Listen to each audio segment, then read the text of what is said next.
సరే ఆనందంగా ఉండడానికి మేనిఫెస్టేషన్ ఎలా జేయాలి? సో, ఇక్కడ ఆనందం అంటే ఏంటంటే ఒకటేనండి. ఇప్పుడు నేనేం చెప్తానంటే, ఇప్పుడు నీకు ఒక కారు గాని, కారు ఉంటేనే నాకు ఆనందం. లేదంటే నాకు ఒక విల్లా ఉంటేనే ఆనందం. లేదంటే నాకు అది ఉంటేనే ఆనందం అంటారు. నిజంగా అయి ఉండాలి. హ్మ్. భౌతికంగా మనం అయన్నీ ఉండాలి. కానీ నీ ఆనందంగా అవి ఉంటే అవి లేకపోతే నేను ఆనందంగా లేను అంటే అవి టెంపరరీ. అయి ఆనందం కాదు. అది సంతోషాలనమాట. నెలొస్తే జీతం వస్తే సంతోషం. ఇంకో నెల రాకపోతే అది హ్మ్. దుఃఖంగా మారుతది. అవును. ఆనందం అనేది నువ్వు ఉన్నా, లేకపోయినా ఎప్పుడూ ఉంటదనమాట. నీ దగ్గర రూ. 10 నీ దగ్గర ఎక్కడికైనా వెళ్ళడానికి ట్రావెల్ చార్జెస్ లేవు. నువ్వు ఆ టైంలో నడుచుకొని వెళ్ళు. ఆస్వాదిస్తూ వెళ్ళు. ఎప్పుడు నువ్వు కార్‌లోనే తిరుగుతావు కదా! ఎప్పుడు బైక్ మీద ఎళ్తావు కదా! ఈసారి నడిచే అవకాశం వచ్చిందనుకో.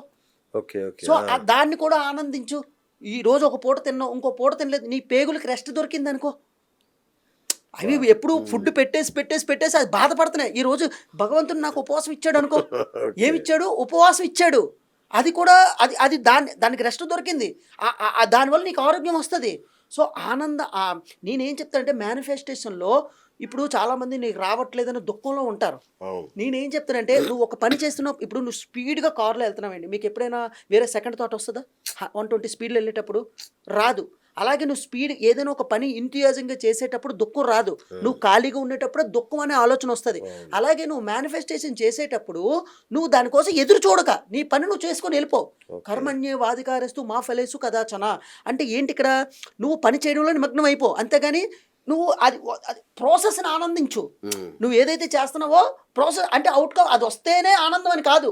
నువ్వు ఓకే. ఏదైతే పని చేస్తున్నావో అదే నీకు పెద్ద మిగతాది బోనస్. ఓకే. బోనస్ అనమాట. ఇప్పుడు దీన్ని ఆనందించామనుకోండి, ఇప్పుడు ఎప్పుడైనా ఒక 10,00,00,000 వచ్చినియి. 10,00,00,000 వచ్చి 10 రోజులే ఉన్నాయి మీ దగ్గర. అంటే ఆ 10 రోజులు ఆనందంగా ఉంటావా? ఆ 10,00,00,000 కోసం నువ్వు చేసే ప్రాసెస్ ఉంటది చూడండి. అది అసలైన ఆనందం.